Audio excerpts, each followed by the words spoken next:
pessoal é bom na música. Obrigado.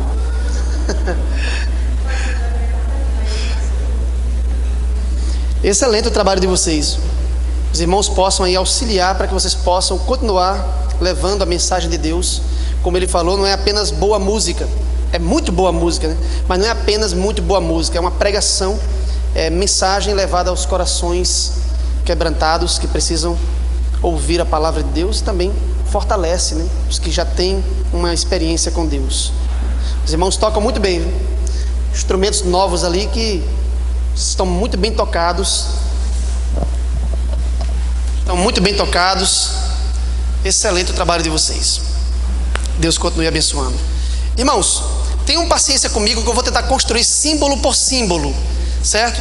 Então, como é um estudo longo, eu preciso ir pelas deficiências da linguagem, dizer uma coisa primeiro, logo em seguida a outra, já que eu não posso dizer tudo simultaneamente. Então, permitam-me ir construindo aos poucos, juntamente com os irmãos, para depois eu não sair daqui, os irmãos dizerem, era assim, mas eu acho que não é mais assim. Eu quero que os irmãos, por si mesmos, verifiquem se o que nós estamos falando e mostrando aqui faz sentido.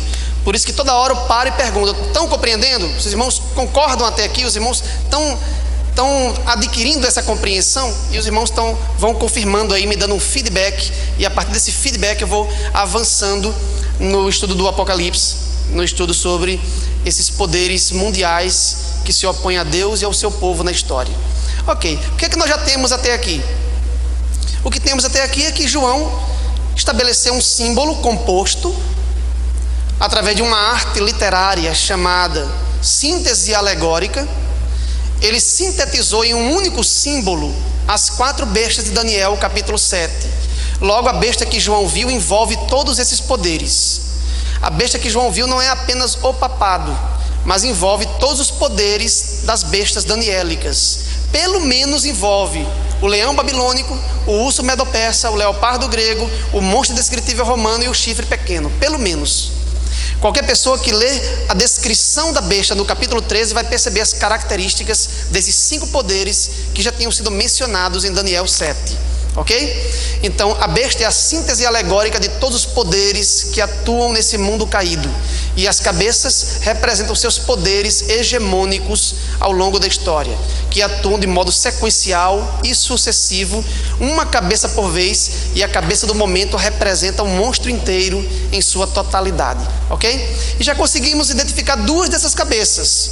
Uma, Ellen White nos diz claramente, é o papado, aquela que João viu atuando por 42 meses e ao término recebe um golpe de morte e depois ressuscitará.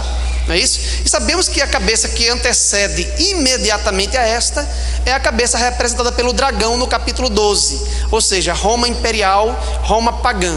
Então já temos Roma pagã e Roma papal.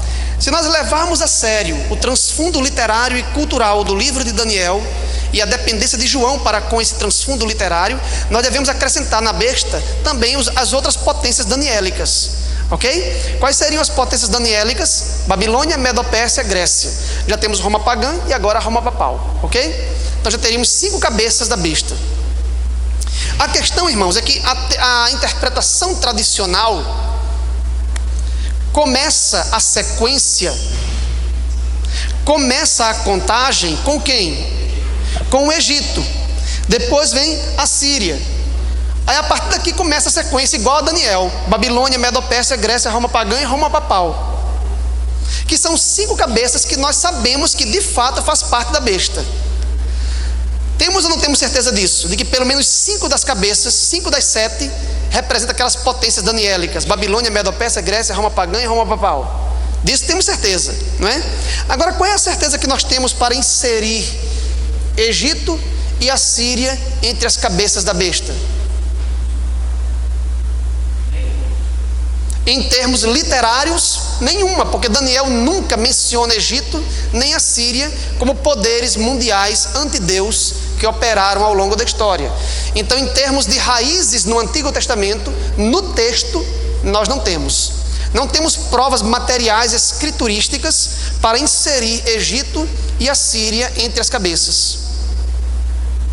Mas alguém pode dizer: mas eles não foram grandes impérios? E a besta não representa todos os impérios? Mas eu pergunto para os irmãos: Egito e Assíria foram impérios de hegemonia universal? Sim ou não? Não. O Egito foi um grande império? Sim, mais cultural do que político. Para dizer a verdade, o Egito nunca conseguiu sair, nunca conseguiu se expandir imperialmente para fora da moldura histórico-geográfica ali às margens do rio Nilo. Só houve uma tentativa de expansão dos faraós para controlar outros espaços territoriais na 18ª dinastia com Ramsés II, mas sofreu fragorosa derrota diante dos hititas, um outro império que se levantava naqueles dias.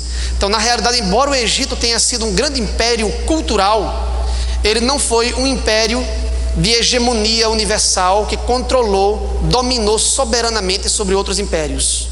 Então não há razões históricas plausíveis para inserir o Egito como sendo um império de hegemonia universal. A Síria muito menos, porque quando estava começando a dar os sinais hegemônicos, surgiu Nabucodonosor, que lhe infligiram duros golpes, de modo que eles é que se tornaram os senhores do mundo naquele tempo, e não a Síria em si. Então não há razões históricas nem literárias escriturísticas para inserir Egito e Mesopotâmia. Me parece que seria mais interessante sermos fiéis ao livro de Daniel. E como é que Daniel começa a sequência? Então vamos começar como Daniel começou: Babilônia, Medo-Pérsia, Grécia, Roma pagã e Roma papal. Então, a cabeça que João viu, mantendo o animal vivo, a cabeça do momento, a cabeça hegemônica que atuou por 42 meses e depois recebeu uma ferida de morte, foi a 5ª cabeça da besta. Se nós seguirmos fielmente a sequência daniélica. Até esse ponto está claro? Aqui eu quero fazer uma crítica a uma outra teoria. A teoria de que as cabeças da besta representam formas governamentais de Roma. Algumas pessoas, alguns adventistas, hoje principalmente o movimento de reforma, ainda defende essa tese. Se é que existe algum movimento de reforma, porque eles deformam na realidade. Não existe reforma, existe deforma por aí afora. Mas eles defendem, e nós defendemos por um certo tempo, que as cabeças da besta representavam formas de governo de Roma, e não impérios mundiais. A besta como um todo seria Roma pagã. Olha como é essa interpretação. A besta como um todo seria Roma pagã, e as cabeças seriam formas governamentais de Roma pagã. Reis, cônsules, decênviros, triúnviros, ditadores, imperadores e papas. As 7 formas governamentais pelas quais Roma passou. Faz sentido essa teoria? Não faz. Primeiro porque ela define a besta como um todo de modo equívoco. A besta como um todo não é Roma pagã. Nós já vimos que ela possui partes do leão babilônico, do urso medo-persa, do leopardo grego, do monstro descritível romano e do papado. Então a besta como um todo não é um império romano, não é Roma pagã. E as cabeças não podem ser formas governamentais por vários motivos. O primeiro e o mais importante para mim é que nós não temos nenhuma passagem bíblica que defina cabeças como formas de governo. A Bíblia só define as cabeças em linguagem profética uma única vez, em Daniel capítulo 7. E lá como é que se define as cabeças? Como reinos, como sistemas amplos de governo, e não como formas de governo de um único estado político. Essa teoria ela possui outras falhas, como por exemplo, colocar reis aqui e imperadores aqui, praticamente não teria diferença. Não é verdade? Colocar cônsules como uma das cabeças é um contrassenso, porque o consulado existiu em Roma como uma magistratura e não como uma forma de governo, enquanto todas as formas de governo atuavam. Decênviros e triúnviros, só houve 2 triunviratos na história, e mesmo assim intercalados por ditadores. Então ela não obedece uma sequência real na história. Essa é uma teoria que foi forjada, manipulada para se encaixar nas 7 cabeças. mas na realidade ela não corresponde à realidade histórica. Então essa teoria ela padece de muitas falhas. Lousuere, um doutor da Andrews, pastor adventista, doutor na Andrews, doutor em teologia, lançou uma dissertação em que ele refuta por vários ângulos essa tese das cabeças como formas governamentais de Roma. Ok? Então leiam essa dissertação e vocês vão ter mais argumentos ali. Quem não tiver eu posso enviar via vocês me dão um endereço eletrônico, eu envio para vocês, ou via Face. Então essa tese ela é verdadeiramente ultrapassada. O doutor Hans Larondelli, falecido, também um grande teólogo da igreja, também procurou refutar a tese de Egito e Assíria como sendo cabeças da besta dentro daquela sequência. Ok? E a tese de que são 7 papas, aí nem se fala. Essa aqui é a pior de todas, porque além de desrespeitar o símbolo das cabeças como impérios universais, hegemônicos e corporativos para indicar papas individuais, ela não tem nenhum fundamento na Bíblia, porque ela parte do pressuposto de que a besta inteira é o papado e que as cabeças são papas individuais. Nós sabemos que a besta inteira não é o papado. Nós sabemos que a besta inteira representa todos os poderes malignos do mundo que se levantaram contra Deus. E as cabeças são impérios hegemônicos ao longo da história que atuam de modo sequencial e não simultâneo. Não foi isso que nós vimos? O pior dessa teoria é dizer que a contagem dos papas deve começar do Edito de Latrão em 1929, assinado por Benito Mussolini, no auge do fascismo italiano, até os nossos dias. Aí eles contam, quem foi que assinou o Edito de Latrão? Foi o Papa Pio XI, aí começa Pio XI, Pio XII, João 23, Paulo VI, João Paulo I e João Paulo II, que foi o sexto, e o sétimo seria o Bento XVI, que duraria pouco. Aí tem que aparecer o 8º rei para levar o mundo à perdição. Nesse caso seria ou este Papa atual ou uma manifestação de Satanás falsificando a volta de Jesus. Essa teoria, além de ter um caráter sensacionalista, né, para mostrar que Cristo vem em nossa geração, que o decreto dominical vai ser agora com esse Papa, coisa parecida, só tem a função de assustar os irmãos, só isso.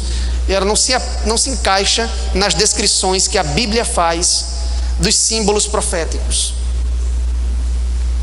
Então me parece que é melhor seguir o esquema daniélico: Babilônia, Medopécia, Grécia, Roma pagã e Roma papal, a 5ª cabeça da besta que João viu atuando ali no capítulo 13 do livro. Então resta-nos saber quem é a 6ª e a 7ª cabeça. Aí agora está se aproximando da resposta para a pergunta que a irmã fez ali.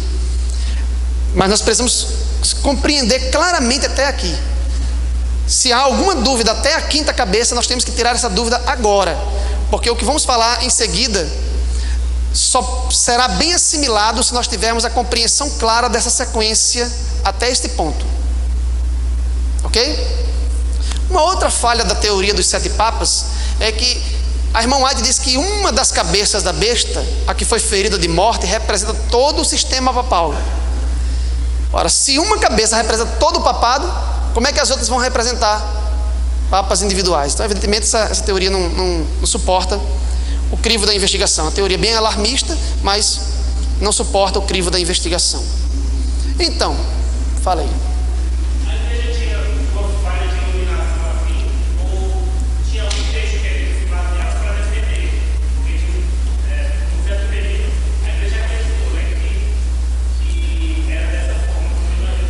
Ainda hoje acredita. Tem muitos irmãos que ainda acreditam assim, dessa forma. Sim. Muitos irmãos ainda acreditam dessa forma. Tem gente que acredita nas formas governamentais de Roma ainda, que é uma teoria que já foi ultrapassada, já foi defendido um ataque contra essa tese em uma tese de doutorado na Andrews, que é o maior centro intelectual adventista do mundo, né? Então nós não temos que nos basear no que os irmãos dizem simplesmente, que muitas vezes os irmãos estão meio que desatualizados, né? Nós temos que nos basear no que a mente pensante do movimento adventista no mundo tem falado sobre esses assuntos.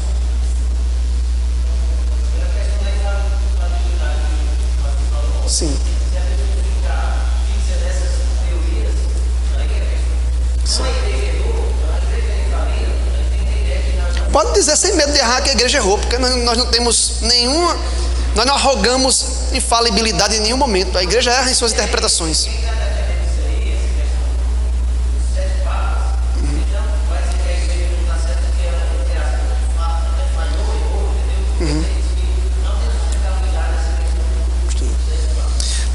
ponto que é inegociável, que são as 28 doutrinas, irmãos. Esses são 28 pontos inegociáveis, que faz parte do nosso corpo doutrinário. Vocês veem lá no Nisto Cremos. Mas versículos e interpretações de versos do livro do Apocalipse, Daniel, isso aí são pesquisas que estão sendo feitas toda hora, todo instante. Mas as 28 doutrinas são intocáveis, evidentemente. Mas nós não estamos trabalhando com doutrina aqui. Nós estamos trabalhando com um tipo de posicionamento interpretativo referente às cabeças da besta, que não faz parte das 28 doutrinas. O que caracteriza o movimento adventista no mundo são as 28 doutrinas. E as interpretações de outras passagens nós vamos sempre recebendo nova luz e avançando na compreensão.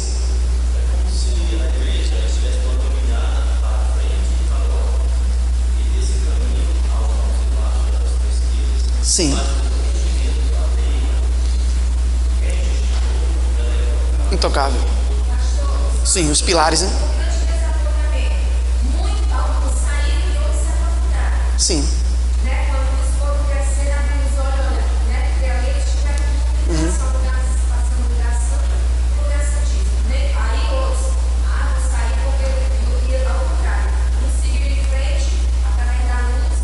Isso, muito bem. Isso aí, um bom exemplo, né? Para mostrar como nós podemos falhar em certos pontos. Depois, quando estudamos mais, nova luz é derramada. Deus derrama luz sobre o povo quando o povo se volta para a Bíblia. Por que começa a predominar tradições entre nós? Porque o povo não se volta para a Bíblia.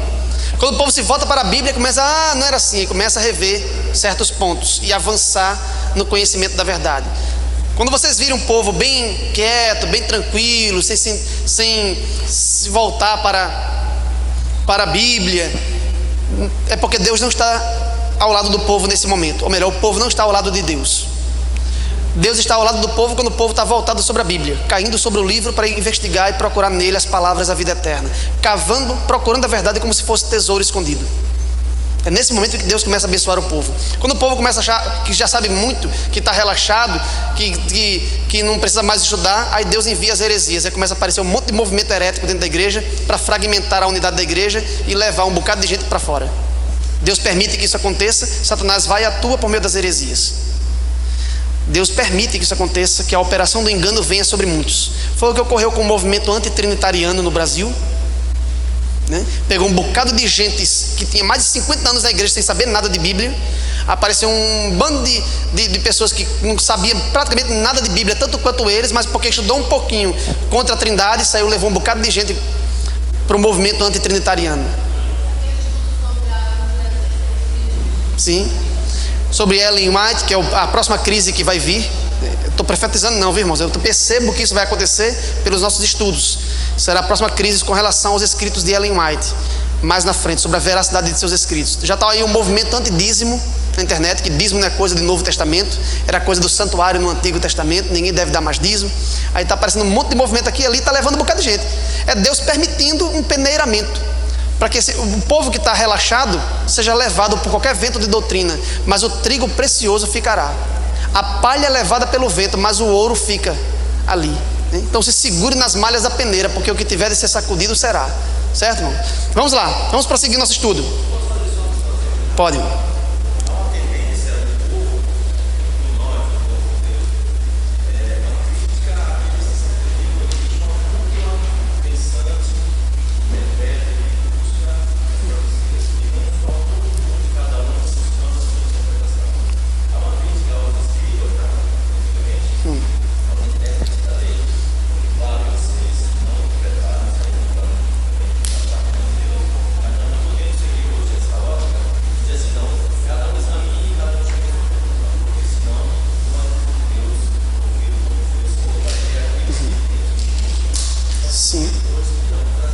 Sim, não é como na hierarquia católica nem dos escribas na sociedade judaica do primeiro século.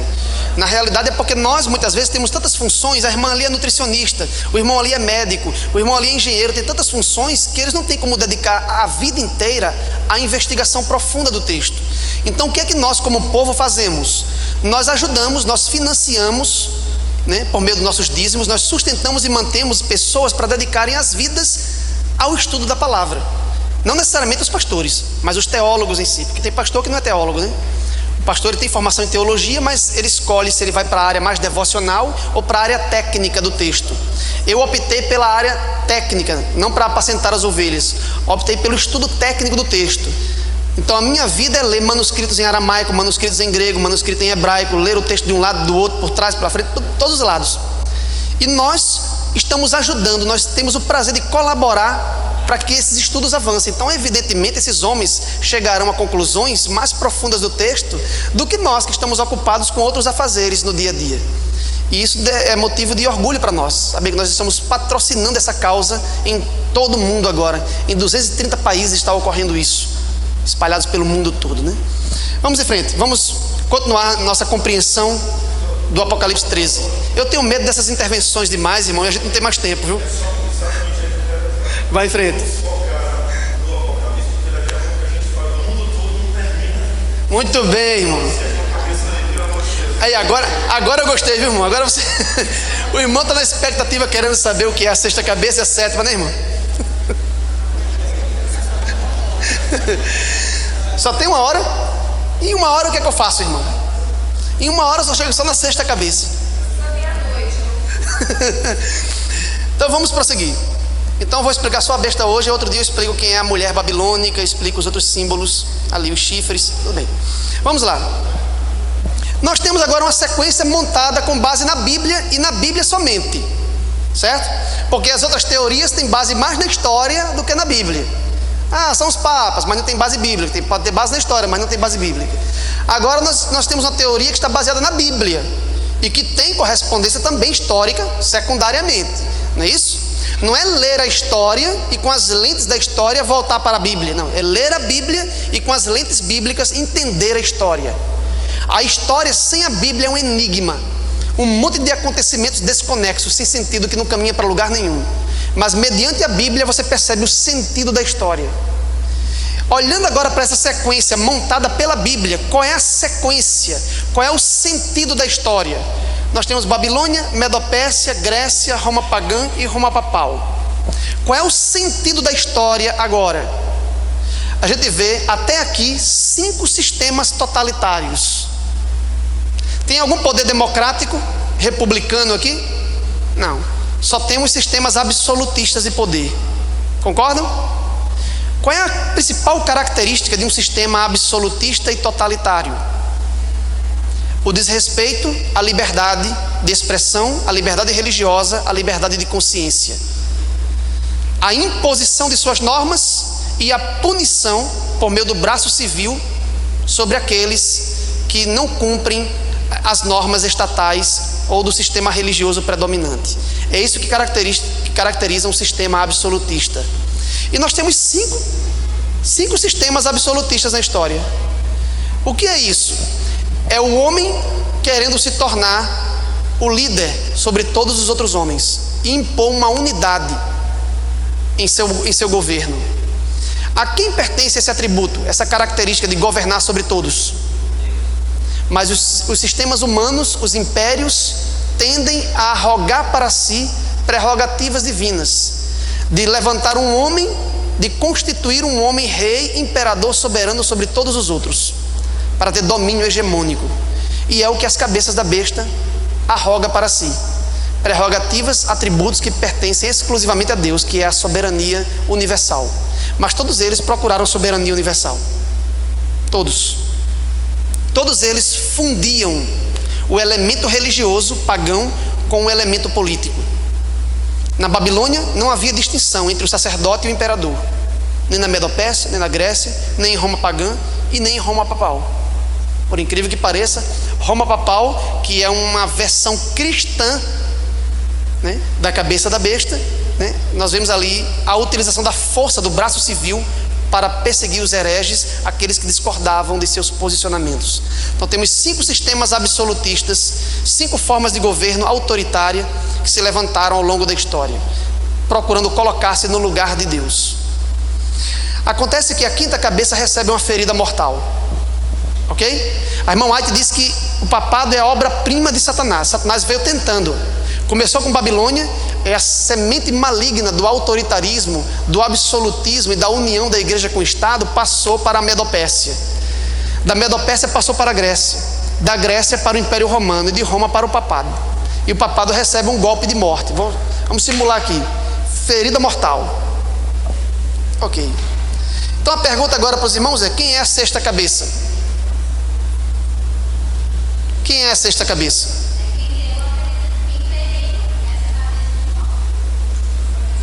A irmã nos deu um princípio interpretativo excelente. A cabeça que se levanta hegemonicamente é aquela que aplica o golpe de morte na cabeça anterior. Quem foi que aplicou o golpe de morte na Babilônia, que era a primeira? Não foi a Medo-Pérsia? E não passou ao cenário da história como a próxima cabeça hegemônica? Quem aplicou o golpe de morte na Medo-Pérsia? Não foi a Grécia? E se tornou a próxima cabeça do momento? E assim sucessivamente? Quem foi que infligiu o golpe de morte no papado? Quem?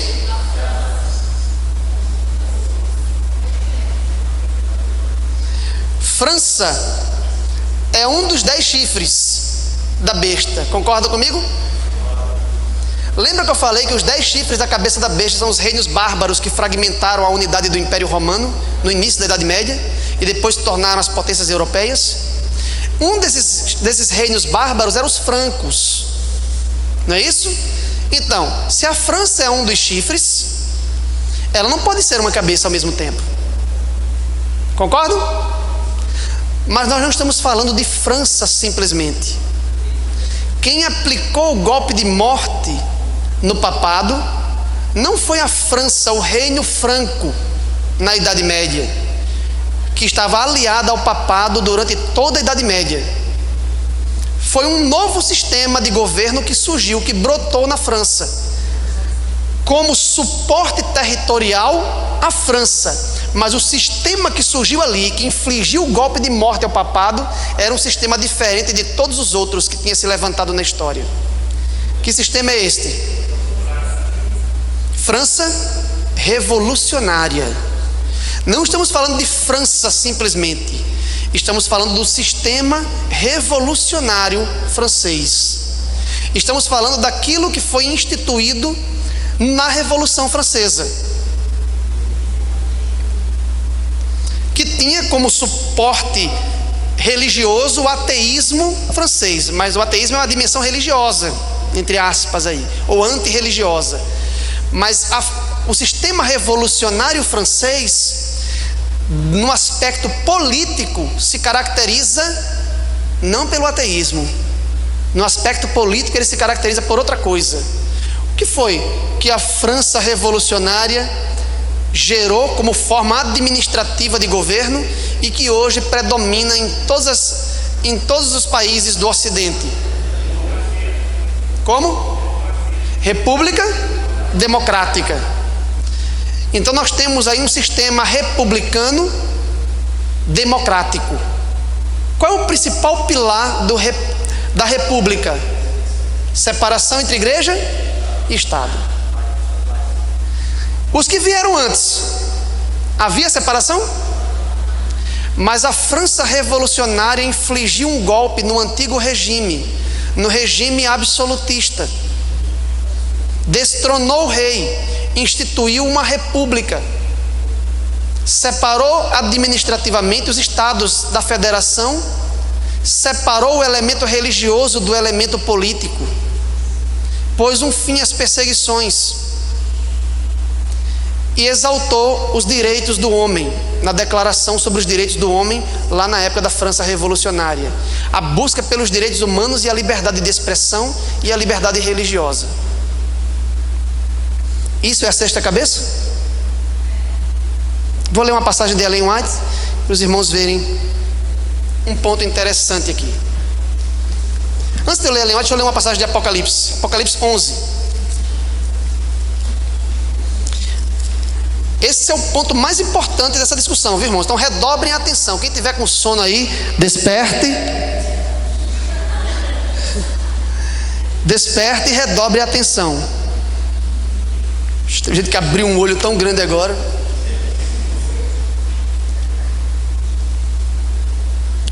Capítulo 11. Eu não tenho tempo para comentar com vocês verso por verso o capítulo 11. Voltarei outra vez. para falar sobre isso.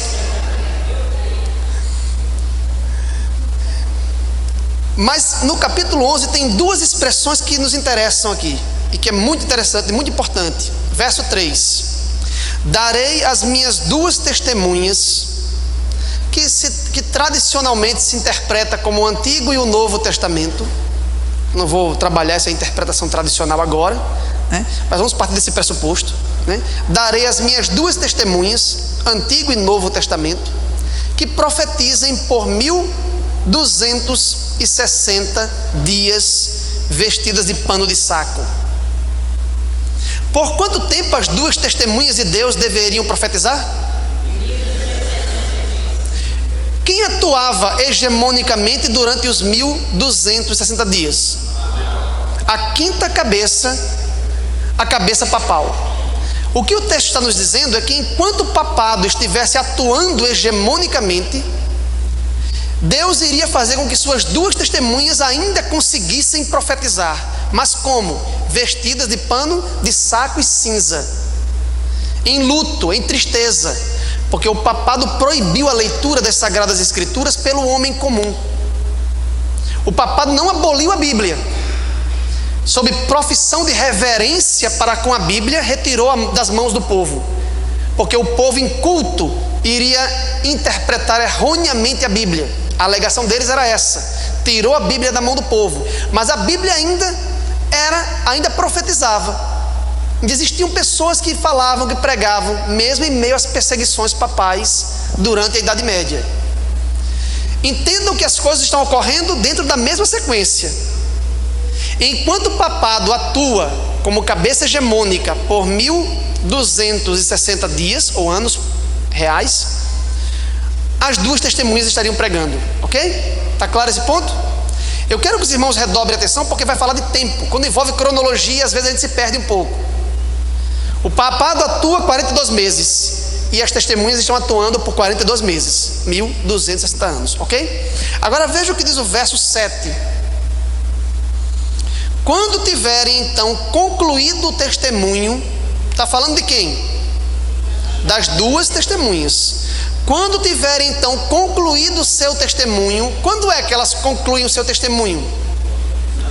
Ao término dos 1260 dias. Ora, se elas iriam profetizar por 1260 dias, quando é que elas terminam o seu testemunho? Quando terminar esse período.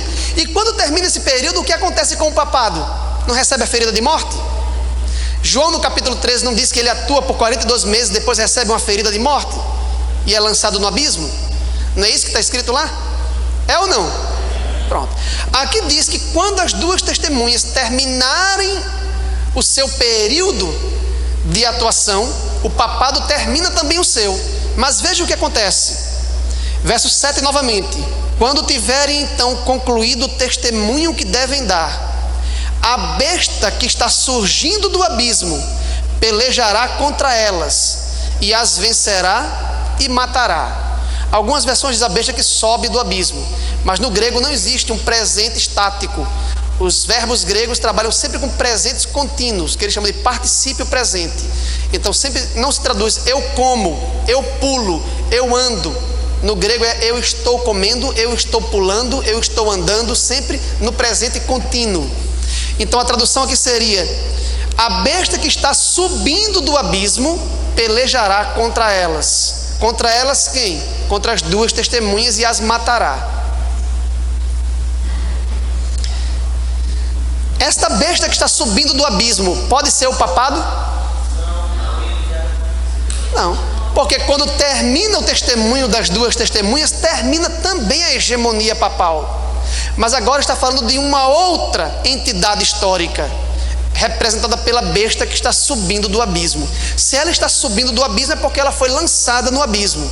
Como ela foi lançada no abismo? Quando recebeu a ferida mortal. A quinta cabeça atua por 1260 anos e representa a besta em sua totalidade, porque é a cabeça do momento. É a besta versão quinta cabeça, ok? Enquanto ela atua, quem está pregando? As duas testemunhas. Quando as duas testemunhas terminam de dar o seu testemunho, o que acontece com essa cabeça? recebe um golpe de morte e a besta é lançada onde? No abismo. Aí agora diz que a besta que está subindo do abismo, claro que agora é através de uma outra cabeça, a besta que está subindo do abismo, claro que através da sexta cabeça, pelejará contra as testemunhas e as matará. Quem é então essa besta que está subindo do abismo? Como a cabeça representa a besta em sua totalidade, está se referindo a uma outra cabeça atuante. Só pode ser a sexta, porque a quinta é que fez a besta cair no abismo quando recebeu o golpe de morte. Agora se refere a um outro poder que se levanta, como se a besta agora estivesse subindo do abismo, no qual foi lançada quando receber a ferida mortal. Mas ela só se levanta mediante uma outra cabeça. Não pode ser mais a quinta que foi ferida de morte. Quem é então? Nessa fase da vida da besta, chamada besta que está subindo do abismo, nós temos que encontrar a sexta cabeça, porque quando ela estiver completamente fora, quando ela subir definitivamente do abismo, é porque ela já estará curada de sua ferida mortal. A quinta cabeça que foi ferida ressuscita lá na frente, mas enquanto ela vai se levantando, enquanto a besta vai subindo do abismo, outras cabeças vão atuando, até que termine a marcha e o destino histórico das 7 cabeças. Quem é o oitavo rei lá do capítulo 17? Só pode ser a quinta cabeça revivida, como uma oitava, por isso que é uma das 7. Eu vou explicar isso em detalhes mais na frente. Quem é a sexta cabeça então? Enquanto a cabeça papal está ferida de morte e a besta está se recuperando, se levantando do abismo, ela atua na história através de uma outra cabeça, através da sexta cabeça. E é essa sexta cabeça que mata as 2 testemunhas. E foi a mesma que infligiu o golpe de morte no papado. A cabeça do momento inflige o golpe de morte no papado e mata as 2 testemunhas. E essa cabeça aparece na história no momento em que a besta está começando a sua ressurreição, seu processo de cura, que começa imediatamente depois da ferida. Quem é então? Já disseram naquela hora, esqueceram?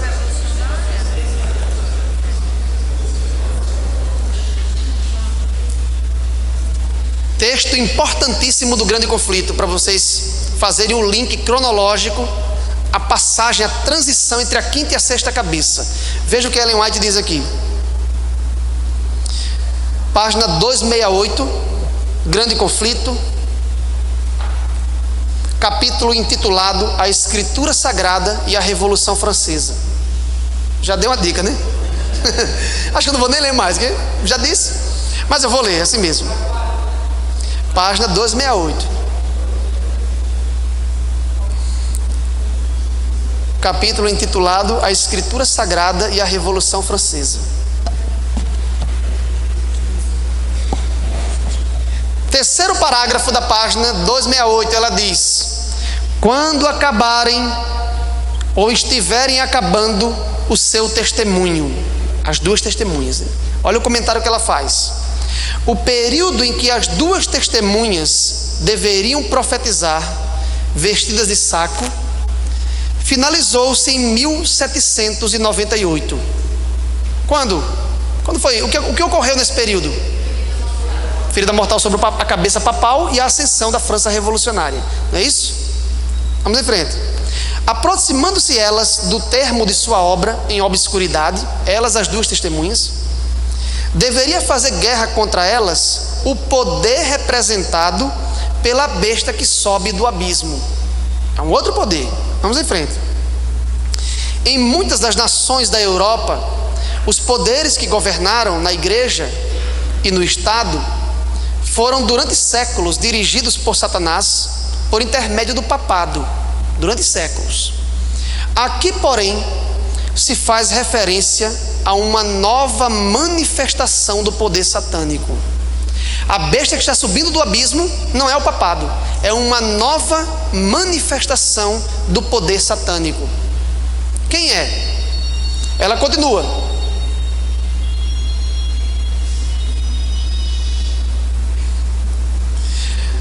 Fora a política de Roma, sob profissão de reverência para com a Bíblia, conservá-la encerrada numa língua desconhecida, a Bíblia, ocultando-a do povo. Sob seu domínio, Roma papal, as testemunhas profetizaram, vestidas de saco, mas um outro poder, olha o que ela está dizendo, mas um outro poder, a besta do abismo, deveria surgir para fazer guerra aberta e declarada contra a palavra de Deus. Quem é esse poder? Ela está dizendo que o papado, embora tenha perseguido o povo e tenha tirado a Bíblia da mão do povo, o papado não foi contra a Bíblia. Ele tirou a Bíblia da mão do povo, mas ele não destruiu a Bíblia. Mas esse outro poder que se levantaria, se levantou para destruir a Bíblia, para matar as duas testemunhas. Quem é esse poder? Aí ela fala um bocado de coisa aqui. Aí lá no finalzinho da página 269, ela diz: essa profecia teve exatíssimo e preciso cumprimento na história da França. Na história da França. E agora, irmãos, a besta que está subindo do abismo e que atua na história mediante a sexta cabeça e que inflige o golpe de morte na quinta, que é o papado, e que agora se levanta para matar as duas testemunhas por meio de um ateísmo generalizado para aniquilar a palavra de Deus, é a França revolucionária. Não a França como um chifre, o reino dos francos, mas um novo sistema que aparece ali. E Ellen White diz que é uma nova manifestação do poder satânico. Então já sabemos quem é a sexta cabeça, irmãos. Quem é? França revolucionária. Mas será que é apenas o Império Napoleônico, a França revolucionária simplesmente? Ou todo o modelo de administração e de governo que ela espalhou por meio da onda revolucionária para o Ocidente? É uma nova manifestação do poder. Por que uma nova? Porque as 5 primeiras eram absolutistas e totalitárias e que desrespeitavam a liberdade de consciência. Mas esse novo poder que se levanta é democrático, respeita os direitos humanos, direito de expressão.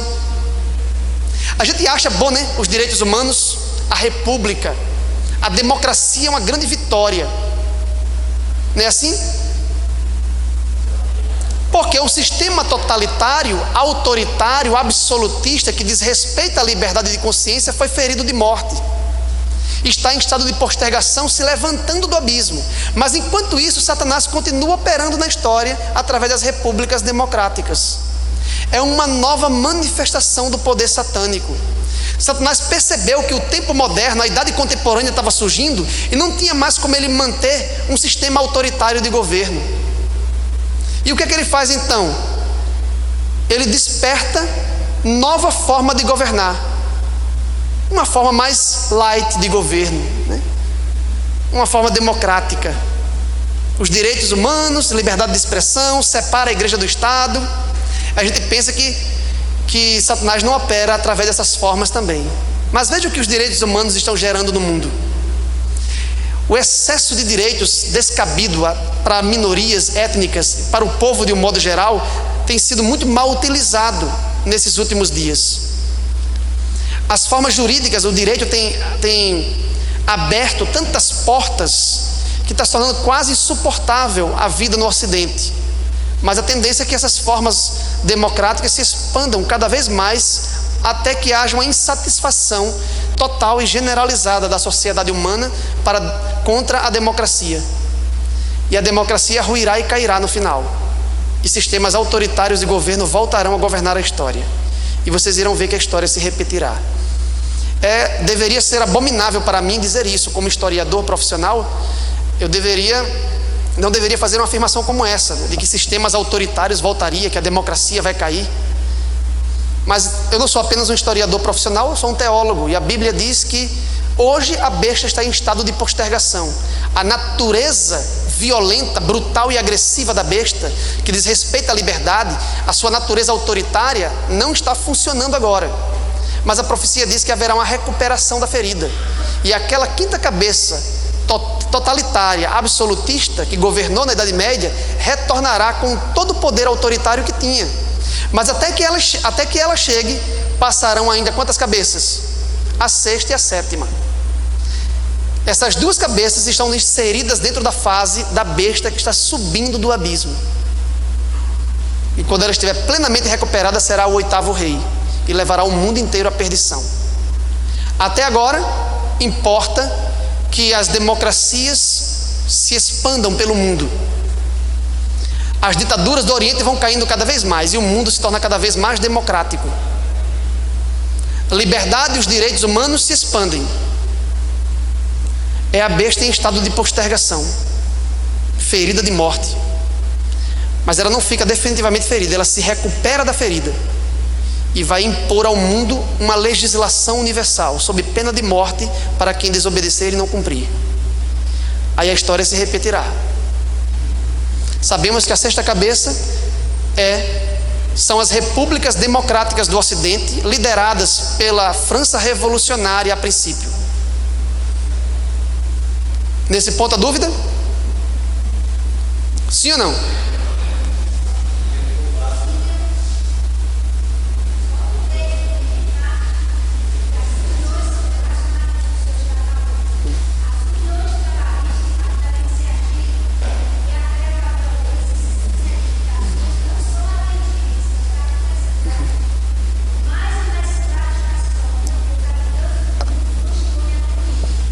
Sim.